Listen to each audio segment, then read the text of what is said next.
தென் அரேபிய நாட்டின் மக்கா எனும் மாநகரில் கிறிஸ்துவுக்கு பின் 570ஆம் ஆண்டு பிறந்தவர்தான் முஹம்மது நபி ஸல்லல்லாஹு அலைஹி வஸல்லம் அவர்கள். பிறப்பதற்கு முன்பே தந்தையை இழந்தார்.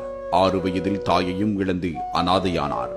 சில காலம் செவிலி தாய் ஹலீமாவிடம் பாலருந்தி வளர்ந்தார்கள். ஆடு வைத்தார்கள். எழுத படிக்க தெரியாதவராயிருந்தார்கள். வாலிப வயது வரைக்கும் அவருடைய வாழ்க்கை பயணம் மிக எளிமையானதாக அமைந்தது. அவருடைய வாலிப பயணம் அதிசயமானது. உலகின் எந்த ஒரு தலைவரினதும் வாலிப வயதில் இருக்காத அபூர்வ ஒழுக்க நெறிமுறைகள் கொண்ட வாழ்க்கை அது. வீண் சண்டை சச்சரவுகளுக்கு போனதில்லை. தீயவைகளை கண்டால் விலகிச் சென்றார்கள். அக்கால வாலிபர்கள் மது அருந்துவார்கள், சூதாடுவார்கள், தீய செயல்கள் அனைத்திலும் மூழ்கியிருந்தார்கள். இவற்றையெல்லாம் வெறுத்தவர்தான் முஹம்மது நபி ஸல்லல்லாஹு அலைஹி வஸல்லம் அவர்கள். பொய் பேசுவதையும் வெட்கக்கேடான செயல்களையும் அவர்கள் தீயவைகள் என கருதினார்கள். வாணிபராக இருந்தாலும் நேர்மையாக செயற்பட்டார்கள். அவர்களுடைய பேச்சில் உண்மை இருந்தது. இதன் காரணத்தினாலேயேதான் மக்காவில் பெரும் பணக்கார பெண்ணாக இருந்த கதீஜா நாயகி அவர்கள் நபி அவர்களை திருமணம் செய்து கொள்ள விரும்புகிறார். அப்போது அவர் விதவையாயிருந்தார். பின் நபி அவர்களை மணந்து கொள்கிறார். கதீஜா நாயகியின் வயதோ 40, நபிக்கு வயதோ வெறும் 25. விதவைக்கு வாழ்வளித்து முன்மாதிரியாக நபியவர்கள் செயற்பட்டார். நபியவர்களின் பண்பாடுகளிலோ ஒழுக்க நெறிகளிலோ ஒரு துளியும் குறையிருந்ததில்லை. அவர் மக்கா அருகிலுள்ள ஒரு மலையின் குகைக்கு சென்று தனிமையில் இறைவனை வணங்குவார்கள். அக்குகையின் பெயர் ஹிரா. மக்கள் ஏன் இப்படி நடந்து கொள்கிறார்கள் என்று கவலையுறுவார்கள். தீமைகளை அழிக்கவும் நன்மைகளை பரப்பவும் அவருடைய மனம் எண்ணியது. இவ்வாறு இருந்த ஒரு சந்தர்ப்பத்தில் தான் அவரை இறைவன் தன் தூதராக ஏற்றுக்கொள்கிறான். அதன் பிறகு அண்ணல் நபி அவர்கள் இறைவனின் செய்தியை மக்களுக்கு எடுத்துரைத்தார்கள். இறைவன் ஒருவனே, அவனே அனைவரையும் படைத்தான். உணவளிப்பவனும் அவனே, ஆட்சியாளனும் அவனே. அவனையே வணங்குங்கள், அவனுக்கு மட்டுமே அடிபணியுங்கள்.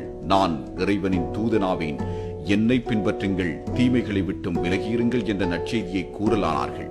அவருடைய பிரச்சாரத்திற்கு எதிர்ப்புகள் வலுத்தன.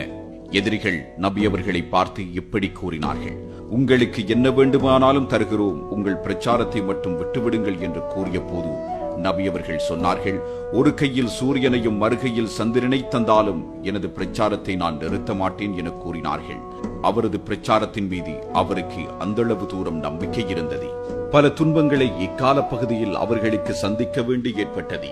அவை வார்த்தைகளால் வர்ணிக்க முடியாத, யாரும் கேட்டிராத அளவு துன்பமாக இருந்தது. அவர் காலத்தில் வாழ்ந்த மக்களை ஒரு சீரான வழிக்கு இட்டுச் சென்றார்கள். அக்கால சூழ்நிலையில் மத நம்பிக்கைகள், பிற்போக்கான சீர்கேடான நிலை, மூட நம்பிக்கைகள், பெண்களுக்கு இழைக்கப்பட்டு வந்த கொடுமைகள் ஆகியவற்றை அழித்தொழித்தார்கள். சிறியோர் முதல் பெரியோர் வரை அன்பு காட்டி அவர்களின் மனதை வென்றெடுத்தார்கள். தவறான மூட நம்பிக்கையில் சிக்கிக் கிடந்தவர்களை விடுவித்து அதிலிருந்து காப்பாற்றி நல்லதொரு சமுதாயத்தையும் உருவாக்கினார்கள். அதற்காக சீரான அரசியலையும் ஏற்படுத்தினார். மிகுந்த நெருக்கடியான ஆபத்தான காலத்திலேயே வெற்றிகரமாக தமது லட்சியங்களை நிறைவேற்றி காட்டினார். விஞ்ஞானம் வளர்ந்த இந்த யுகத்தில் கூட மூட நம்பிக்கைகளை ஒழிப்பது இயலாத காரியம். ஆனால் நபிகள் நாயகம் ஸல்லல்லாஹு அலைஹி வஸல்லம் அவர்களுடைய காலத்தில் சொல்ல வேண்டுமாக இருந்தால், அதை செயற்படுத்த வேண்டுமாக இருந்தால் எந்தளவு தூரம் நெஞ்சில் வலிமையும் நாவன்மையும் இருந்திருக்க வேண்டும். இன்றைக்கு 1400 ஆண்டுகளுக்கு முன்பு இந்த சாதனையை முஹம்மது நபி அவர்கள் நிலைநாட்டி காட்டினார்கள். விஞ்ஞானம் பற்றிய எந்தவித அறிவுமற்ற இருள் நிறைந்த அக்காலத்தில் மக்கள் காட்டு மிராண்டித்தனமான முறையில் வாழ்ந்தார்கள். அந்த இருண்ட யுகத்தில் சிக்கொண்டிருந்த மக்களுக்கு ஒரு நல்ல ஒளிமயமிக்க யுகத்தை நபி அவர்கள் உருவாக்கினார்கள்.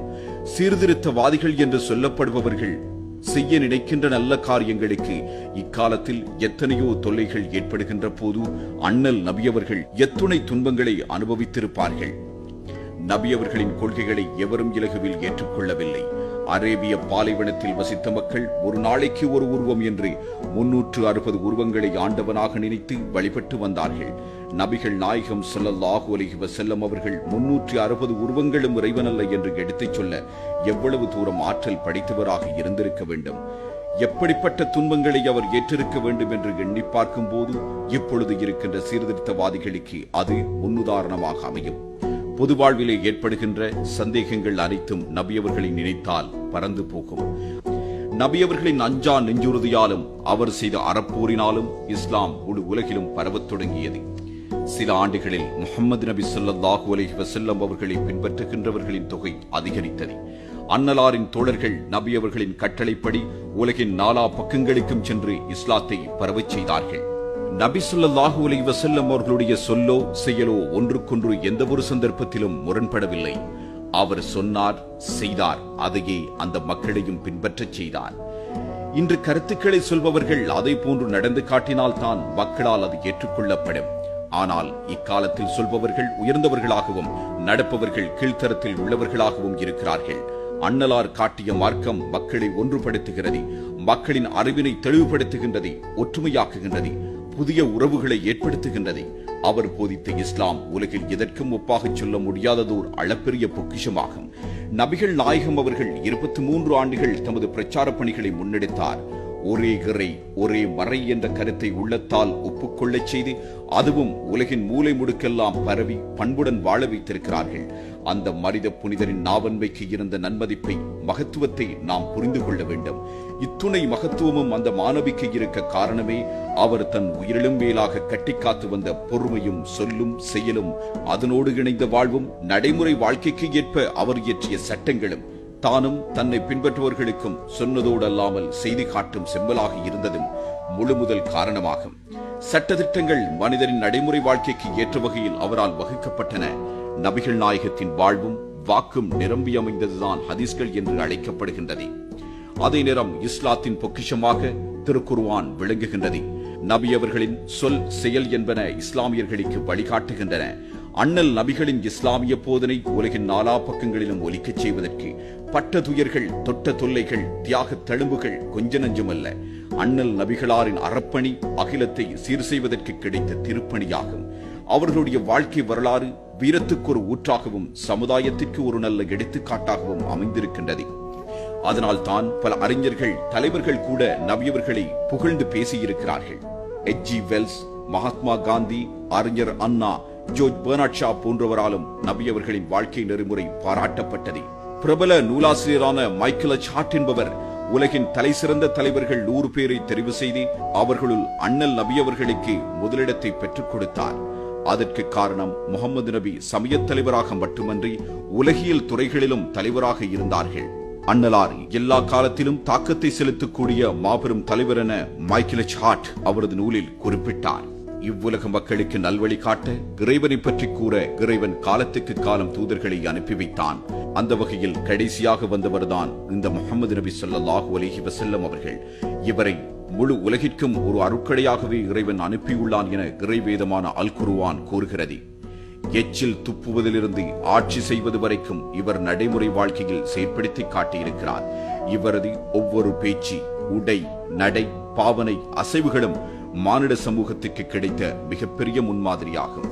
மக்களுக்கு போதித்தவற்றில் பிரதானமாக இவை அமைந்தன.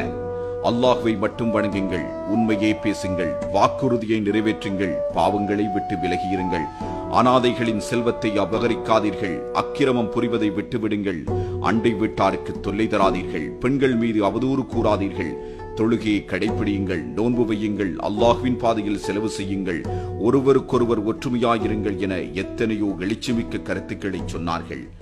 இவற்றுள் எதனை நாம் பின்பற்றுகின்றோம்?